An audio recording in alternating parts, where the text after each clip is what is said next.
If you're looking to fight the robots, then we've got the episode for you. Hi, I'm William Griffin, co-host of the Bob Podcast, and today I'm speaking with Jaryd Krause, who is the founder of buyingonlinebusinesses.com. He's an expert on buying and growing online businesses, and he now also helps take people with no online experience to buying and growing their own online businesses. With a decade of experience, Jaryd's strategies have generated millions of bucks in revenue for his clients. He's helped clients buy and grow online businesses across a range of niches, all with less time and less stress. Specifically, we talk about how to value a business and how to notice trends in the online business industry that you will definitely need to know. We talk about how getting info from news is different from getting news from people that you know. Then we move on to the cool down in the market and how buyers might be enjoying themselves a little more lately. Then we talk about AI and when and how to use it, and even if you should. From there, we move on to shiny objects, and we talk about execution versus research. Also, we talk about two angels that you may be interested in if you are having trouble in your own business. We also discuss why the solopreneur is a myth. And then we wrap up with how relationships are so important in online business and how they can lead to success in all areas of your life. And so much more, guys. So such an incredible episode. You're going to love it. I did. I loved recording it. Before we get into the episode, I wanted to tell you that this podcast is not the only way we can help you for free. We have our due diligence framework, which has saved literally millions of dollars for lots of people, for all of our clients. It'll help you take the guesswork out of buying a business. And you can get that framework at buyingonlinebusinesses.com/free resources. That link will be in the description that is below this video. What's up? This is Jaryd, and I am stoked to have you here. Before we dive into the show, I want to remind you that for a limited time, you can get one-to-one voice note mentoring with me to help you buy and grow your online business. I'm opening up just a few slots of voice note coaching to give you one-to-one access to me via Coachbox. You'll tell me your goals and challenges, and we'll work through them together. I'll ask questions, I'll tell you what I think, and we'll get you ticking boxes and achieving your online income goals. You can message me anytime, and I'll respond within 48 hours. Right now, you can get 20% off by using the coupon code JARYD, that's JARYD, and I'll drop the link in the show notes so you can find out more. Until then, let's get on with the episode.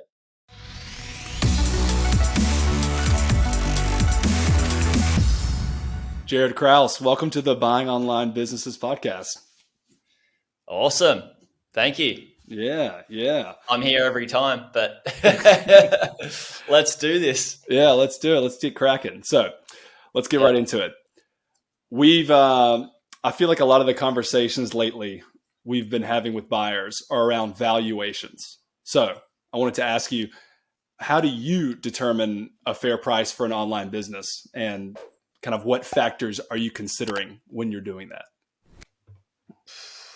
It's going to be a different answer how I do it versus how some others, like beginners, do it. And I'm going to explain why.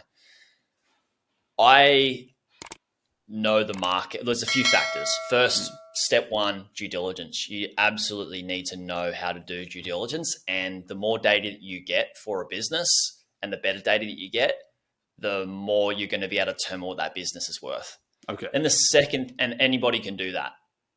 And that's what I do, right? Nobody should skip that part. In fact, I'm going to put a plug in here, get our DD framework at buyingonlinebusiness.com/free resources. It's set in industry standard. A lot of people are copying it. And also what we see is that how brokers and marketplaces are listing information and data is based on the questions that we have started asking first. So we've sort of set some foundations through this, and it's very, very important. And that's how businesses and listings are presenting the data based on a lot of the questions that we ask through our framework. So guys, if you don't have that, you'd be just silly. You're just in the dark there. So number one is doing due diligence is going to help you extract that data, the right data, to be able to understand the business better. And then to know the real value of it is understanding where the market's at as well, because a business will only sell for what the market deems it's worth or deems its value. Mm-hmm. And that fluctuates and changes. So time of recording, and I know that this is recorded in the future recorded and is getting released in the future for people listening. Time of recording, and just like literally time of recording, which isn't long ago, our podcast episode getting released, is that the multiples on businesses have started to decrease. And so knowing the market really helps. And how you can do that, I've got a unique position because we look at businesses all day, every day. All day. So we're biased, right? Yeah. And that's another valuable thing that people get in Bob, is that we help them with estimations on their offers and stuff like that, what we believe it's worth based on what we see for the raw data of what businesses are actually sold for. But for beginners that aren't in Bob, how you can do that, it's not as accurate, but how you can do that is look at what businesses are listed for and try and get close to working out what they do sell for as well, because listed or asking price does not mean sell price. And you'll start to see, and even with brokers and marketplaces, that multiples have started to come down for different business models. And being on top of that helps you value the business as well. So those are the two main things: DD and understanding the market and where it's at. Okay. So for example, someone could go to look at the market. They could go to Flippa, see what the listings are, notice the multiples. And what are you saying about the asking price? Why are the sale price, the actual sales price? What are you saying? Yeah. So if we're going to use Flippa, for example, or another broker, Flippa is a tricky one to see what the multiple is because they're so varied versus going to maybe a more established broker and seeing what they are between different businesses and different business models. Mm-hmm. When you understand what business model your buying criteria and the business model you're going to buy for in that particular price range, as you continue to look at those businesses regularly, then you start to get a feel and a sense for the market and what that sort of business is worth based on the data and where the market's at. Mm-hmm. Because you're also regularly looking at those businesses in that category, in that buying criteria of yours. So you're typically on top of it, and you should be. Right.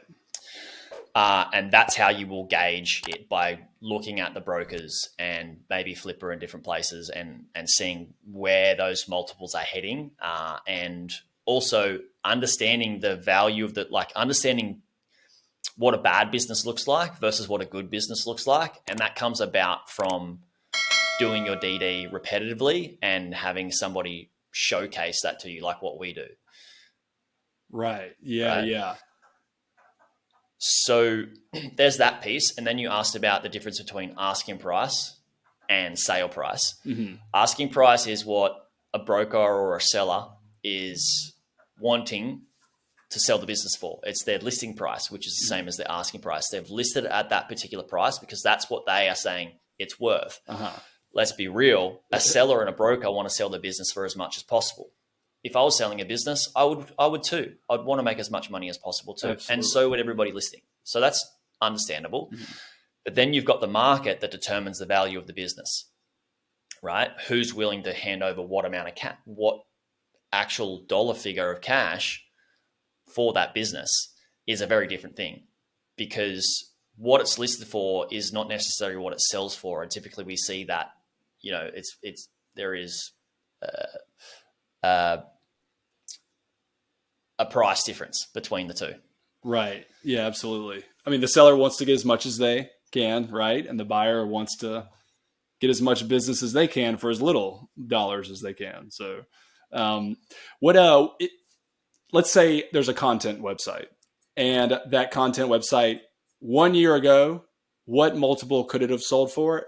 And then in this day and age, what would that same content, and this is incredibly vague, I know. Yeah. Give us an example of like the same content website selling maybe today versus a year ago. What kind of, how much of a multiple difference do you think people are seeing? Yeah. I know this is a loaded question because you've seen, I actually showed you this business the other day. That's what, yeah, what's crazy.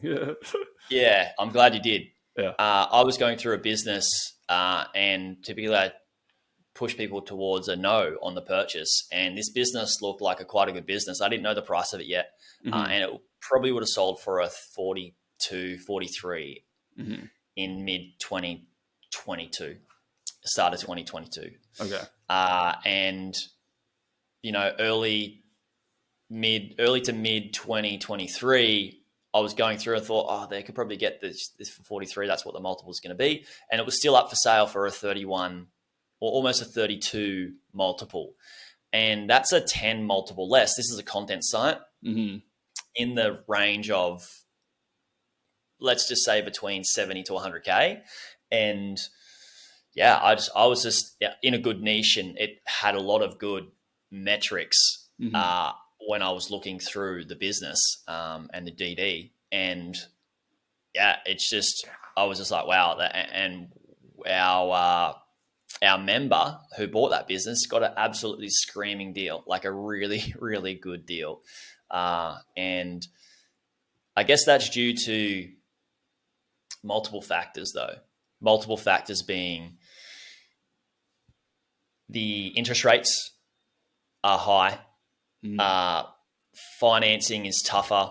So, and getting finance approved for like other assets and stuff is tougher. And then also because the interest rates are high, more people have on their leverage, on their finance, their repayments are higher, which means they have less, spare cash or expendable money to just buy other assets. And also people that may be holding or out leveraged, holding assets like online businesses may need to sell their business cheaper than what they could have a year ago or 2 years ago. We also did have the multiples just go up crazy through and prior to COVID with Amazon FBA aggregators buying a lot of FBA businesses, which also forced up the prices of other business models as well. And a lot of those guys went bankrupt. So there's been a flurry of things that have happened that have allowed the multiples and the price of the business to ease, and I called this at the end of 2022. If you guys are on my email list, you would have seen. If you're not, what are you doing? You're missing out on the deals. And now it's coming into existence, and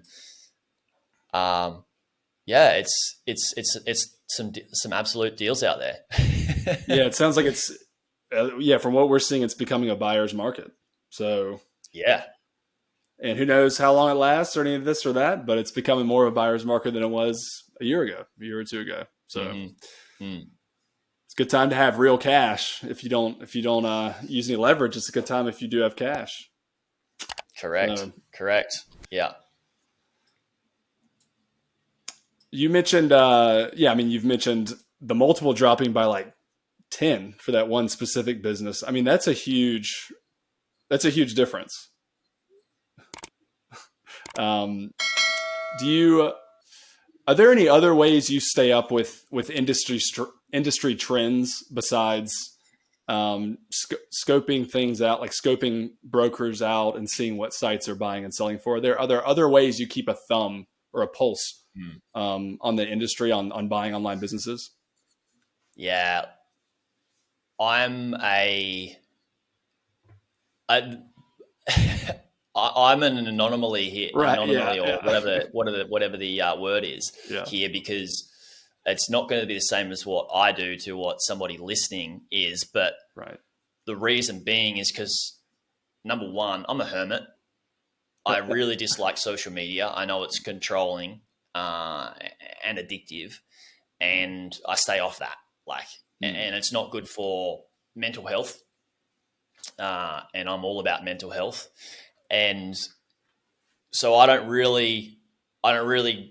not into news. Like, I don't even own a TV, so I don't watch news and consume news and media and all the new things that come out. But I'm in a lucky position that, and I've created this position where I learn a lot of all of this stuff, these updates and stuff, out of association of just being in the industry and our work. So us looking at all these businesses, and then me speaking to so many people on the podcast and speaking to so many people, it can't not, I can't not learn it, but I learn it in a way from the people that I know, like, and trust, rather than having to get media from, fear media, which is a lot of what gets put out there is fear sells. So people create fear media, and that's what a lot of people consume. And I'm grateful that I don't need to. And I think if I was to give advice to somebody who's like, how do they stay on top of things in the industry, is be in the industry. You don't need to be looking at news and what's coming down the pike and all that sort of stuff. A lot of it is hot air, and a lot of it just freaks people out, and it's a distraction.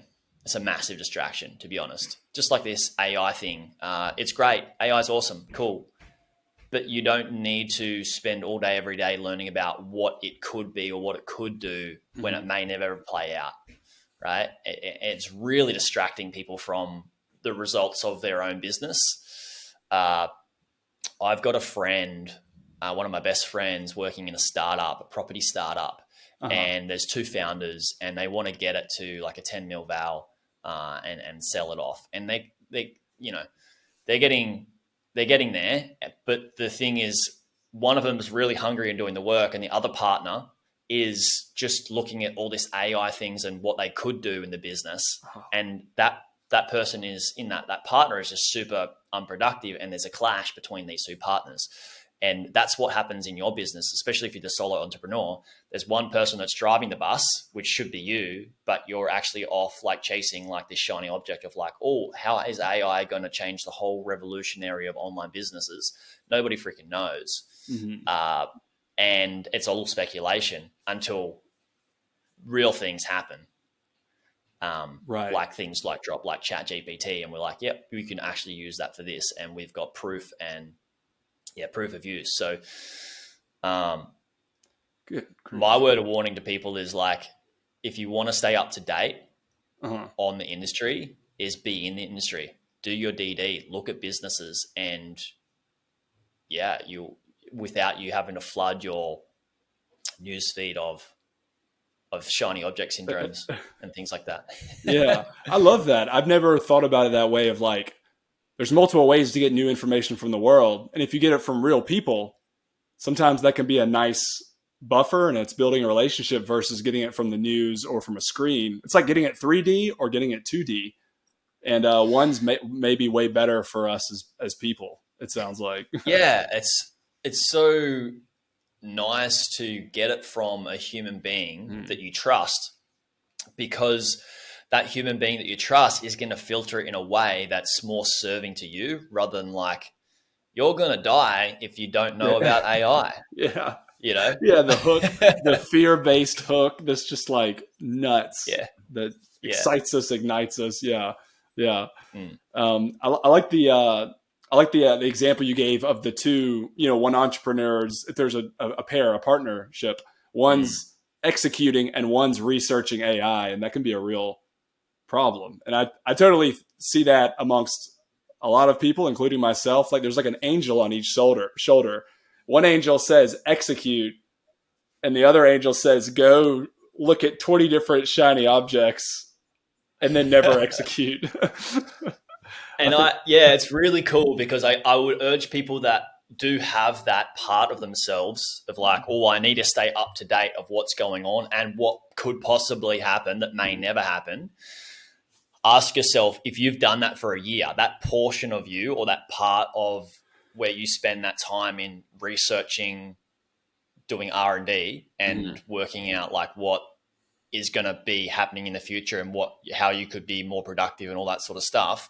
Look at all that time spent, are you getting a better ROI from that time spent on all of that sort of stuff? Mm-hmm.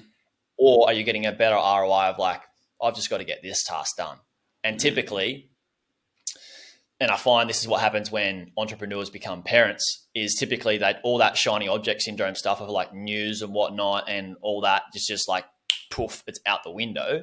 And they're just like, I've just got to get these 2 tasks done and keep my head above water with that. And then I attend to my family and stuff like that. And parents go, oh, I'm way more productive because I just get done what's needed to be done. Right. I think we see the same thing. Like someone told me like a wife or a spouse or a partner or any kind of deadline, honestly, or any kind of external thing that keeps you accountable, that's going to help you channel you and keep you from procrastinating and doing a bunch of junk. If you have dinner at 6 p.m. with your family, you have to get all your work done. Yeah. It's that work that needs to be done is the important stuff. It's the 80-20.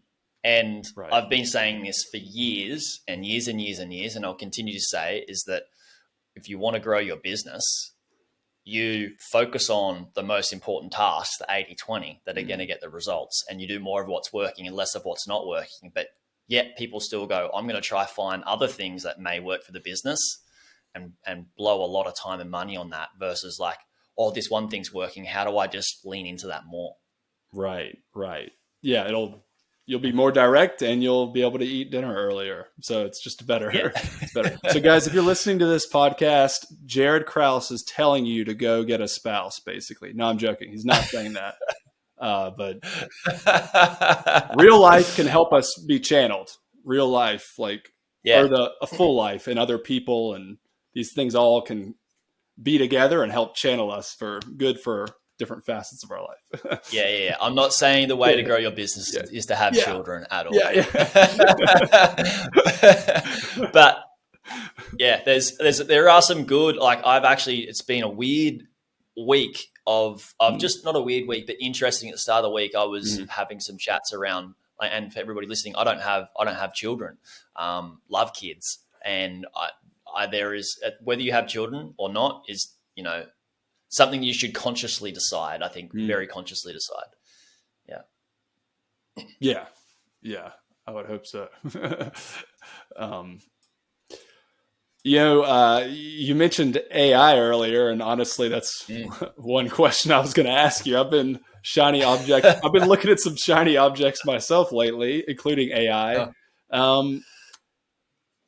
Maybe we could zoom the question out with anything new, such as these shiny objects. What is the solopreneur or the individual person? What is their response to these new things? How should they? I guess we've kind of mentioned that just before, but like as these things do come about, these new things come. How does someone kind of balance execution and then discovering new things? And what are your thoughts? Like how to channel that, or how to set a rule or something that keeps you fairly focused? Yeah, it's a really good question. And I guess it depends on your business, but I guess in the rawest form is because AI is such a hot topic and there is so much hot air and so much fear media around it, that like, oh, you're going to die, and everything around you and your assets are going to die if you don't, or you're never going to have a job again. It's gnarly to think to what people are saying. If anything, it's really hurts people's progress in their business more than anything. So one thing I would say to people is have a really good filter on proving. Like what I like to do is I like to challenge everything.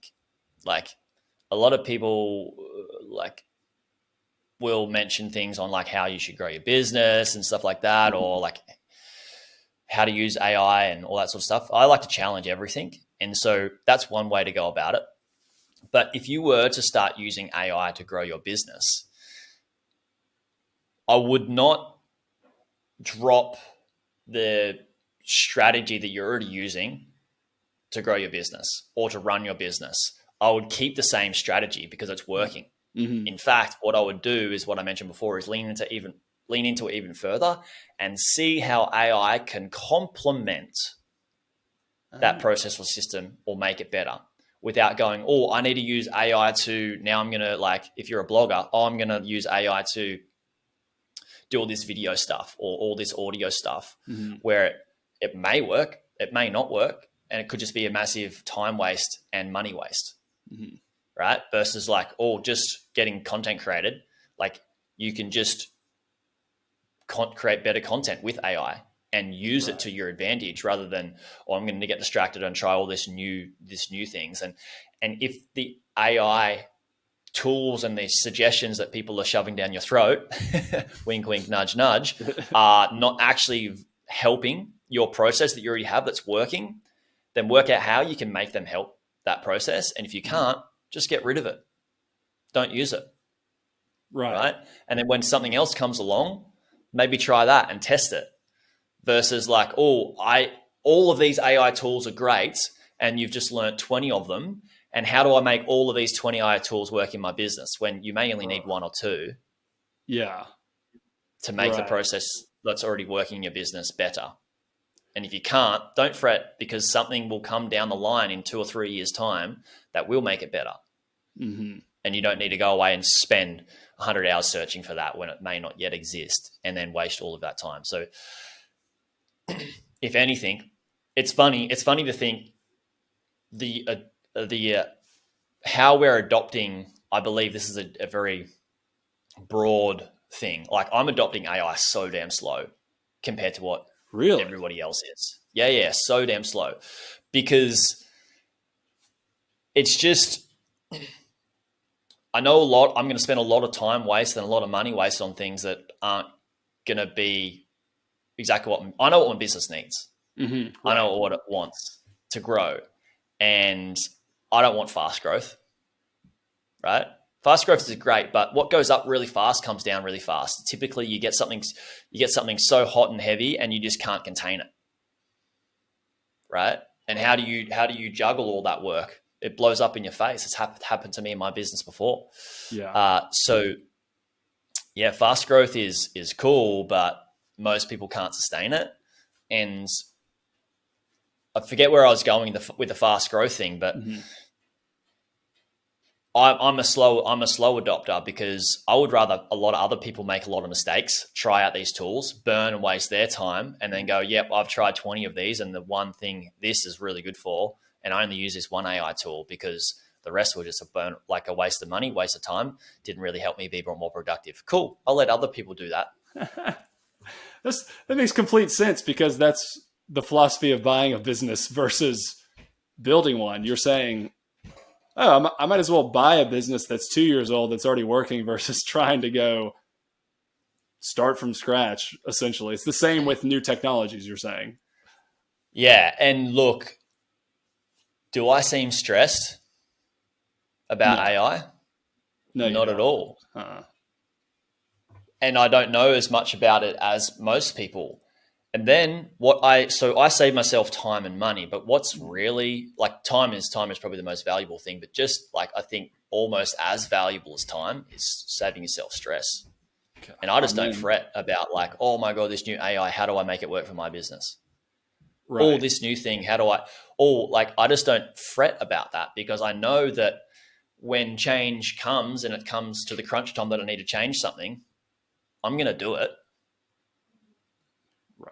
Right. But only once I know that those certain tools have been tested by so many other people that they've just said, yep, this is it. Like, you can't ignore this AI tool. Just like what ChatGPT is for bloggers. It's like, there's all these other ones you could use, but how could you ignore this one now? Like, the game has changed a little bit, and it's pretty damn helpful. Right. I like what you're saying about using AI or any new tool to complement what's already working, what you're already doing. That is working. You don't have to go do a whole new workflow just because you have a new hammer. Like, you don't have to go, you need to listen to your business. It sounds like is what. Yeah. Correct. I'll give people an example. Say you have a blog and you want to grow it, and somebody's like, oh my God, I took snippets of my blog, put it through an AI tool, and it created some TikTok videos for me. And I'm trying to grow my channel through TikTok, my blog through TikTok. What if you're in a niche that people just don't care about on TikTok? Right. And you go and spend all of this money and time on doing it, and it just doesn't work as well as like, oh, how much money did you spend? Say you spent $5,000 doing it and 200 hours. How much more ROI would have you got if you spent that same amount of money, $5,000 and 200 hours on creating better content for your site, for your blog? Probably get a better ROI. Right. Why? Because people coming from Google are actually wanting to learn how to tie a fishing knot versus like people really going to TikTok just like, yeah, I want to learn how to tie a fishing knot. The intent from Google traffic is so much higher. So there's these other elements that a lot of people don't understand. They haven't yet built those filters. Right. Yeah. The intent of what people want, the intention of what your audience wants determines what you're going to create for them. Yeah, correct. Like meeting people along their journey where they need your help the most versus going on Instagram and Facebook. And I've mentioned this so many times, like, are they really going on there to make their life better? Not really. They're not really trying to learn stuff. They just want to be passive and look at things. So, but that's just an analogy of like, that's just an example of how people could think, oh my God, this one person was creating a TikTok channel for their blog. Oh, I need to create a TikTok channel for my blog. When it's just not the actual case. A lot of people that come to me that I do one-on-one coaching with, they're like, Jaryd, I'm like, I ask them, how do you think we should grow this business? I know the answer, but they're like, oh, I could do this, I could do that, I could do this, I could do that. I'm like, none of those are going to work. The answer's right in front of you. Let's just make that better. The answer is in the data, is what you're alluding to. The data of the business. Correct. Yeah. I feel like you and I were discussing that a few days ago about someone somewhere asked us a question about, hey, I just got a site, what are the first action steps? And someone piped up, you need to make sure all your tracking is set up, Yeah. Like, Yeah. You can't, someone's handing you a bus or a car. You need to make sure that your windshield's clean and your hands on the steering wheel before you change anything else. Yeah. Don't start trying to eat McDonald's whilst you're driving when you can't even see through the windscreen. Yeah. That's right. Earlier you mentioned finding information, maybe not necessarily through the news or through screens, but through people. And I think there's a misconception in online business that you don't need people. You don't need relationships.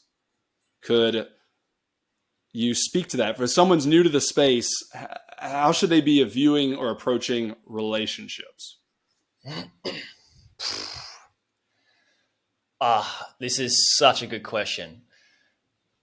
I don't think you could have brought up a better question. Relationships are absolutely everything. And I want to explain why relationships are everything.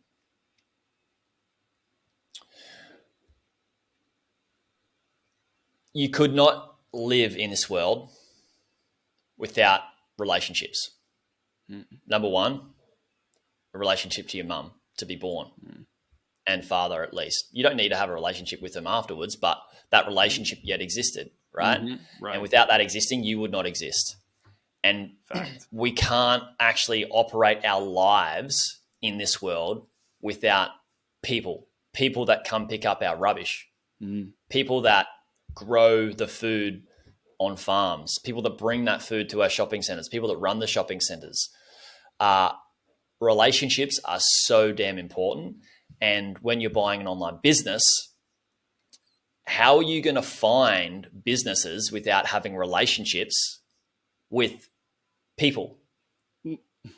And how you build those relationships is through marketplaces or blogs. So if people didn't exist, or people didn't create marketplaces or blogs, how would you find those businesses? Yeah, you could go away and talk to people and ask them if they wanted to buy their business, outreach strategy. But what comes first? The relationship. The relationship comes first before you can even buy or find a business. Mm-hmm. It's that important. The business that you're buying would not exist without the person who created it. Right. And then you need to build a relationship with that person to be able to build that business.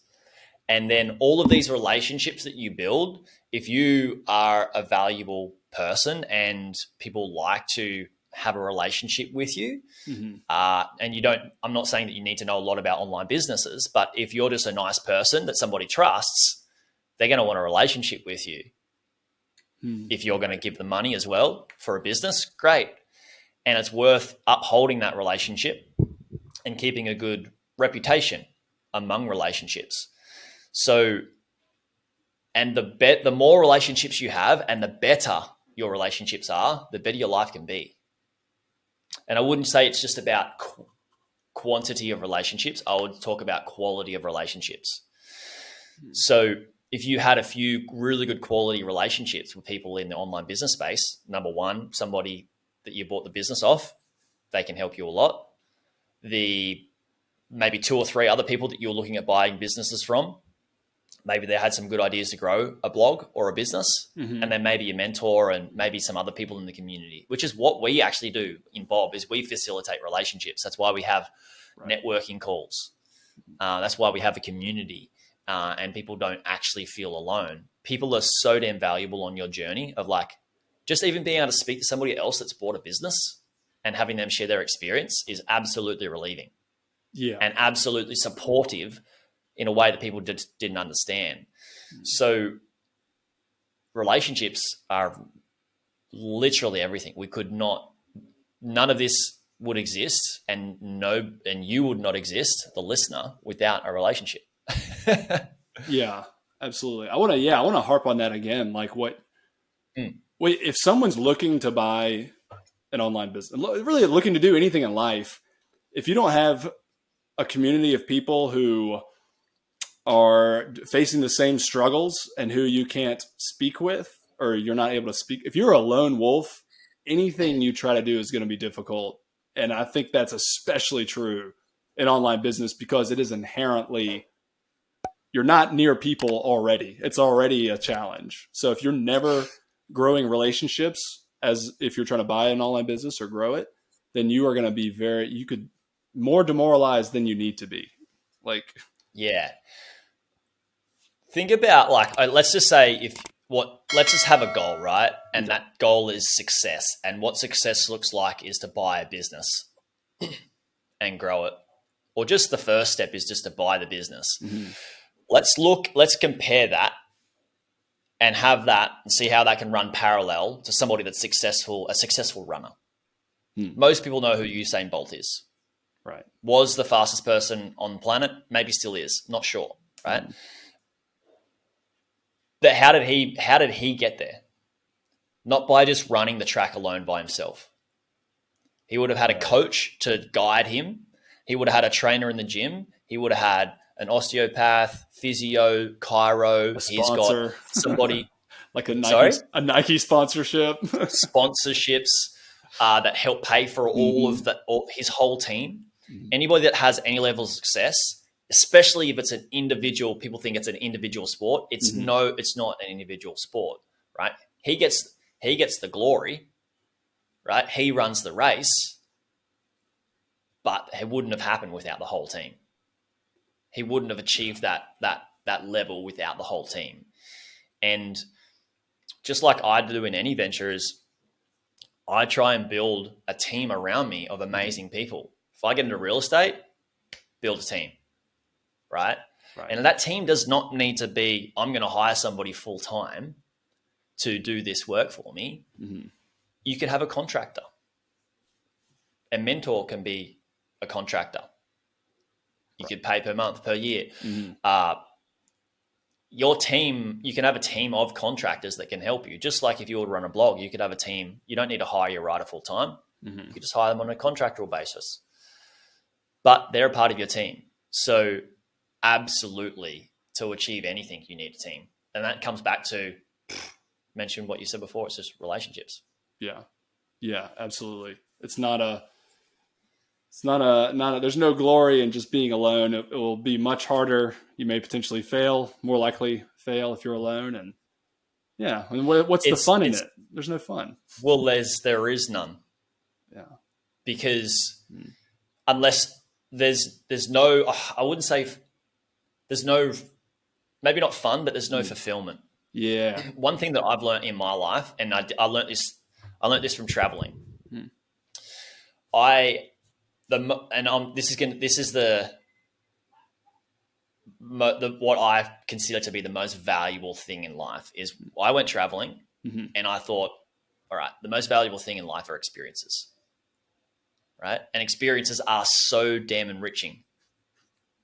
But I did a lot of that. I traveled for years and years and years, solo, with friends. I had the best time with friends and realized that it's not just the experiences are the most valuable thing.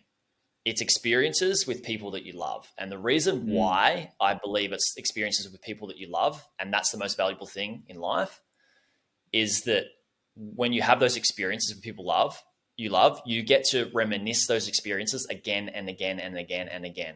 Because I've actually done some incredible things with people that I've had short-term friendships with that I'll never speak to again. And they're more incredible and more outrageous than some of the things that I've done with the people I love. But what I cherish the most is those little things and little experiences with the people I love because we get to reminisce them. Now, when it comes to solo entrepreneurship, that's a lonely journey and it's just not fulfillment. And in fact, solo entrepreneurship does not actually exist. There's no such thing as a solo entrepreneur because anybody that's like, just to be born, you're not solo, right? Yeah. Right? Yeah. You need your mum, you need your dad. Yeah. And then you need to learn through school how to read and write and maybe do some maths, use a calculator, use an iPhone. So somebody's going to show you some of that sort of stuff. Some of it's, iPhones are pretty natively and, a lot of us are intuitive to learning it. But even if you're just listening to this podcast, you've gotten help from somebody else. Oh, this counts. Yeah. Yeah. Like you're not a solo entrepreneur anymore. Sorry guys, you listen to the podcast. You stuffed up. Sorry, everybody.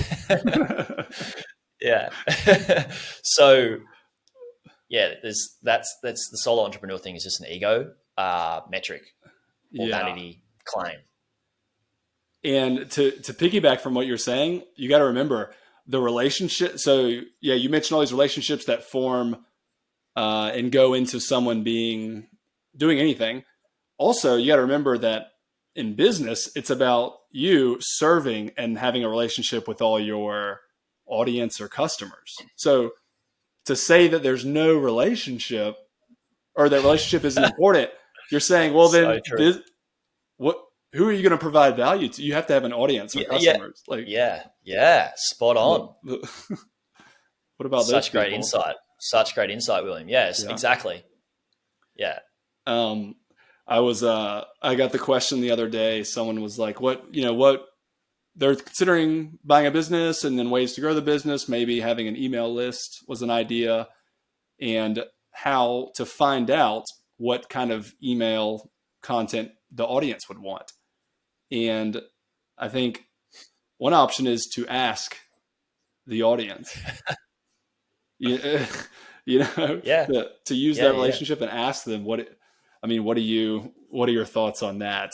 About how to grow the relationship and asking. Yeah. Think about it this way. If you've got a partner, like a life partner, a lover, whatever it is, the best thing you can do is ask them what makes them happy and do more of it.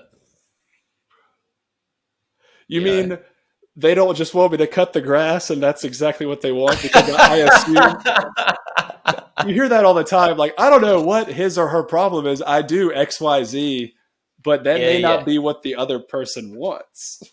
Guys, here's a tip. Here's a tip for you lads that are listening to this podcast. Ooh, listen up, guys. Get the book, The 5 Love Languages. Ooh, I'm ready. It's a game changer for your relationship. Or if you're a lady, get it for your relationship. If you haven't heard of it, it's so valuable. We've talking about relationships here, and the 5 love languages can relate to relationships with your intimate partner, but there's so much value you can use for that in relationships with anybody, anybody, friends, family, colleagues. And it's funny because we all are fulfilled by different things that may happen in our relationships or in our life. And society,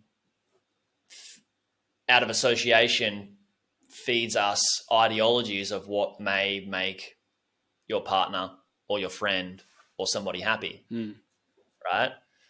So I won't go into too much of what the content of the book is about, but that book could actually be a really good business book as well, because it's relationships with your audience and your customer.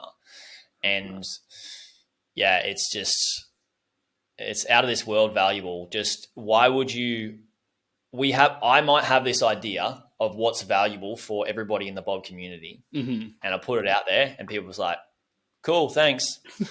Don't care about it. Don't need it.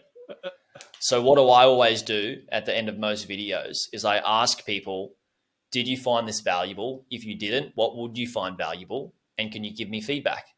And more precisely, constructive feedback, constructive criticism and feedback, because I'm not going to get hurt, because I want you to tell me what I'm doing wrong. I want you to tell me how I can be better, versus like putting my hand up and saying, I already know everything and I know what you need. That's just ridiculous. Yeah, that's no way to live life or grow your business or anything. to just assume without asking. That's insane. The better coming back to what you said before about like how important are relationships. The better you are with relationships, the better business person you are, because you understand how the relationship works and the dynamic and what can be valuable, what could not be valuable, and you know what to do. You find out how to be a better. Like I'm just learning how to just be a better business owner. I'm just learning how to be better at giving you guys value, and you guys only see value in what you see value in, and I need to learn from you what you see value in. Right. So if you're watching us on YouTube, put in the comments, like, what are you digging? What are you not digging in this video? Yeah. No, spot on. That's good. Yeah. Tell us, guys. And what do we suck at? Yeah. what do we suck at? What are our annoying habits as we do this podcast? What are we doing well? We're very open to that. I completely agree about this relationship thing. I had, with business this week, someone who took extra steps to show that they wanted to have a working relationship with me. They commented on my Twitter. They checked out different content and my business and different projects that I'm working on. And they took time to comment on it and to discuss it. I mean, that person has my loyalty for life, basically, because they showed they want a relationship. You know what I mean? Yeah. Guys, if you can just build better relationships with everybody in your audience, it's not about how many relationships, but if you have a few quality relationships, like everything's going to be so much better. There's just going to be so much more value, because you got a stronger and more connected relationship, and you find out what they want, you find out who they are, you find out how to help them better, you get to know them better, and they get more value, you give more value, everybody wins. Right. I think that's what the whole point of that book or article, 1,000 True Fans. If you have 1,000 people who love you, you're set. Like you can do pretty well. We don't always have to be grasping more and more people. So, Jaryd Krause, I think we've hit a great stopping point. So if you've been listening, guys, relationships, and Jaryd Krause, thank you so much. Thanks, William. Thanks for having me All on right. and asking me such great questions and guiding me down different rabbit holes and on value relationships, online businesses, and it's always fun. That's it. Well, great talk, and see everyone next time. Hey YouTube watcher, if you thought that video was good, you should check out this video here on the 2 best types of websites beginners should buy. Or check out my playlist on how I made my first 100K from buying websites and how to do due diligence. Check it out. It's an awesome playlist. You'll enjoy it.